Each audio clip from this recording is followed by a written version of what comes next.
Alors, je lis ta parole dans 2 Corinthiens 15, 13 à 15. Il est écrit, Oui. vous qui étiez morts en raison de vos fautes et de l'incirconcision de votre corps, il vous a rendu à la vie avec lui. Il nous a pardonné toutes nos fautes et il a effacé l'acte rédigé contre nous qui nous condamnait par ses prescriptions. Donc Jésus a effacé cet acte et il l'a annulé. Non seulement il a condamné l'acte, mais il l'a annulé en le clouant à la croix. Ainsi, verset 15, il a ainsi dépouillé les dominations et les autorités et les a données publiquement au spectacle en triomphant d'elles par la croix. Alléluia, alléluia, alléluia. Amen, amen, amen. Merci Jésus. Waouh. Merci Jésus. Merci Seigneur. À travers cet acte, Jésus a libéré tout un monde. Et pas seulement une fois, pas seulement pour une année. Parce qu'avant, quand les grands prêtres faisaient quelque chose, il fallait recommencer chaque année. Mais ici, Jésus, ce qu'il a fait, c'est un acte éternel. Alléluia. Un acte éternel devant le ciel et la terre, devant tout le monde des ténèbres. Ils n'ont rien compris à ce qui leur est arrivé ce jour-là. Jésus a dépouillé, il est allé arracher, il a annulé. Mais quelle violence, hein? Avec quelle violence et quelle puissance il allait faire tout ça, notre Jésus. Waouh! Merci Seigneur. Donc ici, on nous rappelle notre condition, verset 13 de Colossiens. On était morts à cause de nos fautes, parce que vous vous rappelez le salaire du péché. Le péché a un salaire, c'est la mort. Donc, on était morts à cause de nos fautes. Et parce que notre corps n'était pas soumis à Dieu, notre corps n'était pas circoncis. Mais ce sauveur, ce puissant sauveur, Jésus-Christ, il nous a rendus à la vie avec lui. C'est-à-dire, il a pris un corps humain, il a pris tous nos péchés dans ce corps humain, et il a pris toutes nos fautes. Il est mort avec ce corps-là. Et quand il est revenu à la vie, il a été ressuscité, hop, il nous a rendu la vie. Moi, c'est comme ça, je comprends. Parce que moi, j'aime bien les images, en fait. Donc, en fait, on était dédiés, destinés à être condamnés. Comme si on n'allait plus jamais voir la lumière du jour, qu'on n'allait plus jamais être libre, qu'on nous étouffait, on était asphyxiés, qu'il n'y avait plus la vie, en fait. Et Jésus s'est dit non, ils ne peuvent pas subir tout ça. Moi, j'y vais. Je vais prendre le coup que papa Adrien devait aller voir. Je vais prendre la blessure que Rosemary devait prendre. Je vais prendre le coup que Sœur Victor devait prendre, etc., etc. En fait, il ne l'a pas fait que pour nous, mais bien longtemps avant la fondation du monde, avant même que des gens existent. Ce prix a été payé par Jésus. Il a voulu nous rendre à la vie avec lui. C'est-à-dire la vie, Christ est la vie. Il dit, je suis le chemin, la vérité et la vie. Et en fait, nous, quand on dit qu'on vit, c'est pas ça la vraie vie, manger, boire, dormir, travailler. C'est pas ça la vie. Quand Christ parle de vie, c'est déjà de vie éternelle. Il parle de quelque chose de sérieux. C'est pas ce que nous faisons pour nous battre, pour garder notre maison, pour ceci, cela. C'est pas ça. Quand Jésus parle de la vie, c'est le combat spirituel, c'est la vie éternelle. Quand Jésus nous parle de ça, c'est ça. Il nous a rendus à la vie avec lui. C'est-à-dire, on est en vie que quand on est avec Christ. Parce que la phrase d'avant nous dit, on était mort à cause de nos fautes. Et Dieu, il est pur, il est saint. Dieu n'a pas de faute en lui et il ne vit pas, il ne cohabite pas avec la faute, il ne cohabite pas avec le péché. Donc c'est pour ça, la seule façon qu'il avait de nous récupérer, pour ne pas cohabiter avec nos fautes et tout ça, c'était de nous rendre, de faire de nous des créatures nouvelles. Et de mettre sa vie en lui, sa vie en nous, parce que sa vie, elle est pure, sa vie en nous, elle est vérité, sa vie en nous, elle est puissance. Sa vie en nous, elle est éternelle, et sa vie en nous, elle est abondance, elle est illimitée. Donc, il nous a rendus, nous qui étions pécheurs et limités, en nous rendant la vie avec lui, donc en nous ressuscitant avec lui, par l'esprit de résurrection qui était avec lui et qui agit en nous, et ben nous recevons des choses illimitées, des choses qui nous dépassent, des choses que, voilà. C'est ça que ça veut dire ce verset-là. Et cela aussi est possible, déjà parce qu'il nous a rendu la vie, mais il y a toujours l'histoire du pardon de toutes les fautes, parce qu'avec les fautes, on ne peut pas marcher avec lui. C'est pour ça qu'il est mort à la croix, à cause du prix, à cause du poids, à cause de la charge de nos fautes. C'est à cause de ça que Jésus est mort. Et donc, s'il nous rend la vie, c'est pas pour qu'on reprenne encore nos charges, n'est-ce pas? C'est comme si tu es quelqu'un, tu es un esclave et tu tires un chariot qui n'a pas de roue. Il y a des gros cailloux dedans, des trucs les plus lourds possibles. On te dit de traîner ça. Tu n'as pas le droit de te plaindre, de pleurer, de t'arrêter. Et Jésus, il est celui qui a coupé les liens. Il a coupé les liens qui te reliaient à ce chariot. Et il a dit, maintenant, c'est fini. Tu viens avec moi, tu es libre. Il n'y a plus de condamnation pour toi. Personne ne va te taper, personne ne va te faire du mal parce que je te dis d'arrêter. Suis-moi maintenant, écoute-moi. Parce que je te donne ma vie et personne ne te fera du mal. Ah, c'est comme ça que je vois ce verset-là. Et ça, c'est pas pour un jour. C'est-à-dire tout ce qui nous, dans quoi on était esclaves avant, c'est terminé parce que Jésus nous a rendu la vie avec lui et Jésus a pardonné toutes nos fautes, toutes nos fautes. Et le verset 14, carrément, il a dit que dans le monde spirituel, en fait, eux, ils aiment bien les actes, les décrets. Vous savez, comme la justice ici au tribunal, il y a des décrets, des lois, plein de choses comme ça. Et là aussi, pareil, il y a des actes apparemment, il y a un acte qui était rédigé contre tous les humains, contre l'humanité, et qui condamnait l'humanité à cause des fautes, à cause de nos fautes, parce qu'on faisait des fautes. Et la loi, c'est comme ça. Ne fais pas ci, ne fais pas ça. Si tu fais ci, tu vas être sanctionné. Si tu fais ça, tu vas être condamné, etc., etc. Et donc là, Jésus, il a effacé cet acte qui était rédigé contre nous, qui nous condamnait. Et le verbe condamner, ça veut dire qu'on va jamais sortir, en fait. On va jamais sortir de nos prisons, on va jamais sortir des situations que nous vivons. Mais Jésus, il a condamné ça. Alors, il a fait une chose, il nous a rendu la vie avec lui. Il a pardonné toutes nos fautes. Il a enlevé cette loi qui pesait sur l'humanité. Il l'a effacé. Non seulement il l'a effacé, mais comme si je le vois en train de déchirer cet acte, qu'il n'y a plus de condamnation pour papa Adrien. Il n'y a plus que l'ennemi peut encore t'accuser, mais c'est fini. C'est fini. Jésus est déjà passé par là. L'acte qui voulait te garder pour t'emmener directement en enfer, Jésus l'a effacé, déchiré. Il n'y a plus de condamnation sur toi. Tu ne seras plus condamné à cause de l'esclavage, tu ne seras plus condamné à cause de ta colère, tu ne seras plus condamné. Tout ça parce que Jésus, il a effacé le papier, la loi qui disait que tu serais condamné à cause de tes fautes. C'est fini. Donc, il a effacé ça. Donc, ça n'existe plus. Effacer, ça n'existe plus. Et annulé, carrément. Et pour l'annuler, il a cloué, il a annulé ce papier, il l'a cloué à la croix. Parce que la croix, c'est symbolique. Et il a fait tout ça publiquement à la croix pour que tout le monde voit que ce soit un spectacle. Et la Bible nous dit, il a ainsi dépouillé les dominations et les autorités et il les a données publiquement au spectacle en triomphant d'elles par la croix. Donc, je ne sais pas si vous voyez le tableau là, mais vraiment, il y a un papier qui dit que tu rentres en prison et cela à vie, que tu vas être condamné à mort. Et quelqu'un arrive, il te met pas effacement, pas de condamnation, sortie, liberté, annulation de toute accusation. Tu n'as même pas besoin de te battre, quelqu'un déjà.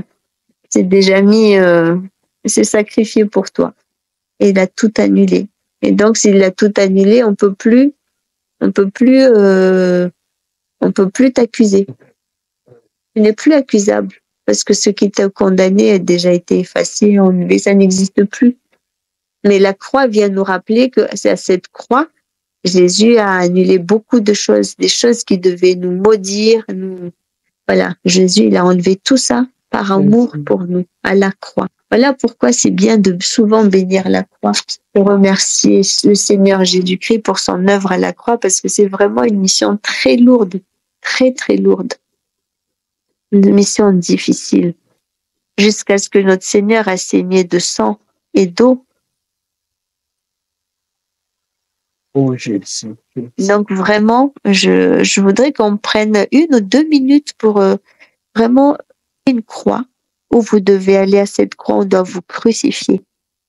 Moi, je crois qu'il faut être cru, mais c'est comme ça que les choses, ça peut nous parler plus. Prenons 1 minute ou 2 minutes et imagine que tu es condamné, tu as été accusé. Il y a des fautes que tu as fait, il y a des fautes que tu n'as pas fait, mais on t'accuse sans pitié. Et c'est ton tour d'aller à la croix. Et tu es déjà mort de peur, tu es pas bien, etc. Et tout le monde veut ta mort. Et tu sais qu'il y aura pas d'autre issue. Tu vas être obligé de mourir parce que tu as péché, parce qu'on t'accuse de ci et de ça. Et alors que tu es en train de trembler et tout ça, quelqu'un arrive et dit non, pas lui, moi, je vais aller à ta place. Je viens à ta place. Et il va mourir pour toi, Jésus, pour qu'il n'y ait aucune faute qui te soit imputée. Et non seulement ça, mais quand Jésus est allé dans le séjour des morts, il s'est passé des transactions au séjour des morts. Il y a eu des échanges de prisonniers. Il y a des dons qui ont été donnés. Et cet acte-là, elle annule tout ce que les puissances des ténèbres ont voulu faire avec les enfants de Dieu. Cet acte qui nous condamnait a été cloué à la croix pour que tous voient qu'elle n'a plus, que Jésus est venu en tant que justicier, que cette loi-là qui nous condamnait, elle n'existe plus, elle n'a plus d'effet. Elle n'a plus d'effet sur les enfants de Dieu, sur ceux qui croient en Jésus et qui ont choisi Jésus comme sauveur et Seigneur. Cet acte-là ne marche plus. Elle n'a plus d'effet. Elle a été effacée. Elle a été clouée en public devant tout le monde, alors que, imaginez, les méchants, ils étaient fiers. Ils se disent, ça y est, leur Jésus, leur Messie, il est mort, il est sous terre. Et là, ils n'ont même pas imaginé qu'est-ce qui allait leur tomber sur la tête. Non seulement Jésus revient à la vie, mais en plus, il a cloué la croix qui devait rappeler la honte que le Fils de Dieu, il ne sait pas se défendre. Non seulement cette croix, elle a été vide parce que Jésus est ressuscité, mais en plus, il ramène le papier qui nous condamnait. Et ce papier, il rappelle à chaque fois que Jésus a gagné. Et si Jésus a gagné, c'est une bonne nouvelle pour nous, ses enfants. Pour nous, c'est fidèle. C'est une bonne nouvelle. Si Jésus a gagné, c'est que nous aussi, on gagne quand même par grâce. Parce que tout ce qu'il a, c'est à nous. Tout ce qu'il est, c'est pour qu'on lui ressemble. Tout ce que Jésus a, c'est pour nous. Tout lui appartient et il partage tout avec nous parce qu'il nous aime. Donc voilà cette bonne nouvelle aujourd'hui que voilà, il faut arrêter de vivre en condamné. Il n'y a plus de condamnation sur toi, mon frère, ma sœur. C'est fini ça. Ça, c'était avant. Si ton cœur est circoncis, si ton corps est circoncis, alors accepte que tu ne sois plus mort. Accepte que tu vis parce que c'est la vie de Dieu. C'est Jésus-Christ. Jésus-Christ, la vie, Zoé, la vie en abondance, c'est lui qui vit en toi. Et que s'il vit en toi, ça veut dire le péché a été combattu. Ça veut dire tous tes problèmes, il les a déjà réglés. Tous tes problèmes, il les a déjà réglés. Lui, ce qu'il veut, c'est que tu sois aligné avec lui. C'est tout ce qu'il te demande. Aligne-toi avec sa volonté, avec la volonté du Père. Et marche par la foi. Saisis les choses que Dieu te demande de faire selon les saisons. et entre dans l'obéissance. Parce qu'il y a une récompense qui t'attend au bout. Dieu est celui qui récompense tous ceux qui travaillent pour lui. Tout ce que tu fais pour Dieu, c'est Dieu qui va te rémunérer. Mais, en attendant, rappelle-toi, ne te laisse plus condamner, ne te culpabilise pas, n'accepte pas vraiment de te culpabiliser parce que quelqu'un a payé le prix fort. Tu sors de ta tombe, tu sors de ta prison, tu sors de cette impasse, tu sors maintenant de ce problème qui t'étrangle depuis trop longtemps. Sors maintenant, car Jésus-Christ est ta Pâque et il est ta résurrection. Et s'il est ta résurrection, il n'y a aucune mort et aucun agent de la mort qui va pouvoir voler ta vie en pleine trajectoire. C'est impossible. Jésus est en toi, il est pour toi, il est avec toi. Et c'est dans le nom de Jésus que nous avons partagé cette parole. Donc, souviens-toi que Jésus a gagné. Jésus a triomphé. Il y a même un chant qui dit « Jésus a gagné ». Nanana, oh. Tu connais cette chanson, papa? Jésus a gagné. Jésus a gagné. Nanana, oh. Amen, amen, amen. Jésus a gagné. Si Jésus a gagné, toi aussi tu as gagné, mon frère, ma sœur. Parce que c'est Jésus qui combat pour nous. C'est lui qui est allé au séjour des morts avant même que nous y allions. Parce qu'il nous a arrachés, il nous a réveillés pendant qu'on était morts et il nous a rendu la vie. Nous qui étions morts, maintenant on reçoit la vie. C'est la vie de Christ qui doit vivre en toi maintenant et pas la vie du monde, c'est la vie de Christ parce que c'est lui qui s'est dépouillé pour toi.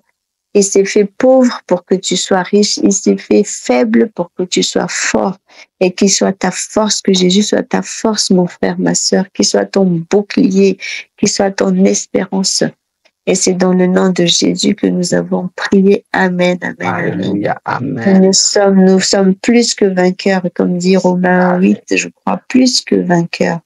Et il dit même, ou bien au contraire, quand ces choses vous arrivent, c'est-à-dire les tentations, rappelle-toi, dis-toi, proclame que tu es plus que vainqueur. Plus que vainqueur. Parce que l'acte qui te condamnait, déchiré, effacé, il n'y a plus d'acte, il n'y a plus de condamnation. On ne peut plus te remettre en prison. Mais continue à avancer. Ne fais pas de cette liberté quelque chose de léger et que tu peux faire tous les bêtises du monde parce que tu te dis, moi, il n'y a plus rien qui peut... Non, non, non. Il faut accepter le triomphe de Jésus à la croix. Il faut l'accepter pour toi, pour que tu marches en vainqueur, en victorieux tout au long de ta vie. Amen. Amen. Cette victoire, elle est pour toi. Ce triomphe, c'est pour toi, mais avec Jésus, parce que c'est lui qui t'a rendu à la vie. Donc, si tu encore une fois, si tu fais les choses pour Jésus et avec Jésus et par Jésus, eh ben alors toi aussi, il y aura plus de on peut pas les dominations et les autorités, ils ont été dépouillés, ils ont pas de crédit sur toi. Ils ont été confus, tout a été fait publiquement comme un spectacle, tu vois. Donc vraiment, dis merci au Seigneur pour ces bonnes nouvelles. Que Dieu nous aime tellement à un point qu'il nous dépasse qu'on ne peut même pas comprendre, on peut interpréter un petit peu et on oublie vite et on ne comprend pas en fait. Ah Seigneur, merci pour ta parole encore Seigneur, merci pour ton acte à la croix, merci pour le pardon de nos fautes, merci Seigneur parce que tu as dépouillé toute domination, toute autorité et tu les as humiliés publiquement Seigneur Jésus, tu as donné en spectacle en triomphant d'elle par la croix. Seigneur, nous voulons te dire merci pour l'œuvre de la croix. Merci Seigneur parce qu'il y a des choses, nous n'avons même pas besoin de les vivre parce que tu as déjà tout réglé en allant à la croix. Tu as effacé l'acte. Seigneur, et aujourd'hui, Seigneur, c'est encore des choses qui nous condamnent, des personnes, des situations. Seigneur, nous proclamons la victoire, le triomphe parce que tu as la croix. Seigneur, toutes ces choses ont déjà été faites et nous voulons te dire merci Seigneur. Merci Papa. Amen, amen, amen. Nous allons prier maintenant pour détruire et renverser toute forme de réclamation satanique, parce que dans nos familles, il y a sûrement des réclamations sataniques, parce qu'il y a des choses, il n'y a pas de percée, il y a des manques de percée, que ce soit dans le mariage, dans les finances, dans la, comment on appelle quand tu perds les enfants, là, les fausses couches et tout ça. Il y a peut-être des choses qui ont été faites dans ta famille contre ton élévation, contre ta prospérité. Et nous allons nous lever par la foi. Par la foi, pour détruire toutes ces œuvres des ténèbres dans ta vie. Toute réclamation, nous allons donner notre vie à Dieu déjà et lui dédicacer notre vie pour que nos vies appartiennent, parce que la parole nous dit que Jésus nous a rendus à la vie. Dieu nous a rendus à la vie avec Christ. Donc, nous allons dédicacer nos vies à Jésus pour que Jésus règne et domine sur notre vie, tout ce que nous touchons, tout ce que nous vivons, toutes nos activités. Prions. Amen. Merci Seigneur encore pour ta parole. Seigneur, ta parole, Seigneur, qui nous a rendus triomphants. Seigneur, avec Christ, nous triomphons. Seigneur Jésus, de tout ce que tu as dépouillé. Seigneur, tu as déjà dépouillé toutes ces choses qui voulaient nous dépouiller avant même qu'ils nous dépouillent. Tu as dépouillé domination et autorité, Seigneur. Tu les as humiliés publiquement. Mais Seigneur, par un spectacle triomphant, Seigneur, à la croix. Merci, Seigneur, pour tout ce que tu as fait alors que nous ne comprenons pas encore ces choses. Toi, tu as déjà agi en profondeur et pour l'éternité. Seigneur, merci parce que ma victoire est en toi. Merci parce que notre triomphe est avec toi. Seigneur, et c'est en marchant avec toi, en faisant toutes choses avec toi, Seigneur, que nous bénéficions de ces choses pleinement. Merci, Papa. Seigneur, maintenant, alors que nous t'avons dédicacé nos vies, Seigneur, nous voulons maintenant réclamer, et Seigneur, tout ce que l'ennemi a fait dans les ténèbres. Seigneur, nous voulons réclamer, Seigneur, tout ce que l'ennemi a réclamé dans nos vies. Toute forme de réclamation satanique, diabolique et de sorcellerie. Seigneur, nous les renversons et nous les réclamons. Seigneur, nous détruisons ces choses qu'on nous a volées. Seigneur Jésus, perte d'identité, vol, Seigneur, des choses qui devaient nous arriver. Seigneur, mon Dieu. Seigneur, nous te remettons toutes ces choses, Seigneur, et nous réclamons, Seigneur. Nous réclamons, Seigneur, Satan nous réclame. C'est comme il a réclamé Pierre. Mais nous, Seigneur, nous repoussons, nous rejetons, nous renversons toute réclamation. Seigneur, sur nos vies, sur nos descendances, sur nos affaires. Nous renversons, Seigneur, toute réclamation, toute forme de réclamation satanique, nous les annulons. Seigneur, nous envoyons ton feu contre tout système de réclamation, Seigneur, forgé contre nous, contre toute arme, brisé contre nous et nos familles et nos descendants. Au nom de Jésus, Seigneur, nous détruisons par ton nom. Nous envoyons le sang de Jésus, Seigneur, et nous envoyons le feu, le dévorant. Seigneur, sur tout système, toute forme de forteresse, sur toute chose qui a été érigée, Seigneur, dans les lieux cachés, Seigneur, pour notre destruction. Seigneur, nous déprogrammons maintenant que tout ce qui a été planifié contre notre défaite, qu'on soit dépouillé contre notre ruine, Seigneur Jésus, Seigneur, nous les renversons, nous déracinons, nous bannissons. Seigneur Jésus, nous annulons. Seigneur, et jusqu'à ce que ces systèmes soient réduits en cendres par le feu dévorant de notre Dieu. Amen, amen, amen. Seigneur, aucune réclamation satanique aura raison de nous. Aucune, Seigneur. Nous le déclarons au nom de Jésus.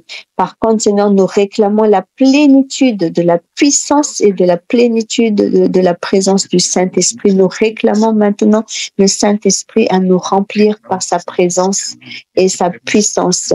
Seigneur Saint-Esprit, viens te manifester au milieu de nous. Toi qui es l'esprit de vie, manifeste-toi en chacun de nous et sur chacun de nous, Seigneur, maintenant.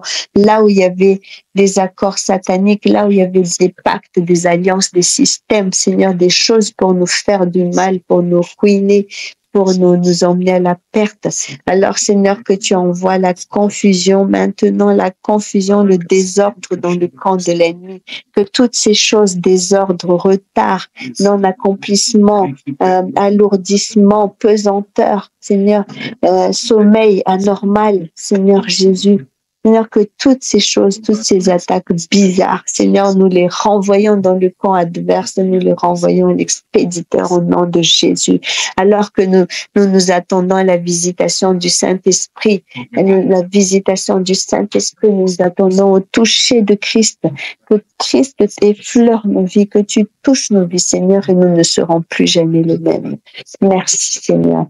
Merci, Seigneur, parce que nous sommes reconstruits par toi, parce que tu es celui qui rebâtit sur nos ruines.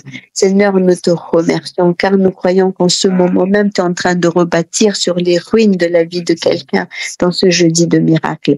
Et cela pour ta gloire. Manifeste-toi glorieusement, conformément à la richesse de ta gloire. Viens te manifester maintenant là où il y a eu des pactes, là où il y a eu, Seigneur, des signatures, des choses, Seigneur, pour nous voler la vie, notre énergie spirituelle, notre avancement, notre entrée dans notre destinée, Seigneur. Nous brisons toutes ces choses au nom de Jésus et nous déclarons, Seigneur, que le Saint-Esprit va se manifester glorieusement dans nos vies, dans ces mêmes domaines, et que nous verrons le contraire, que tout ce qui était mort s'épanouisse, que tout ce qui était mort soit ressuscité, que tout ce qui était mort soit rafraîchi et vive aujourd'hui pour toujours. Et nous chanterons la louange, la gloire de notre Dieu. Merci Seigneur, merci. C'est dans le nom de Jésus que nous avons prié. Alléluia. Amen.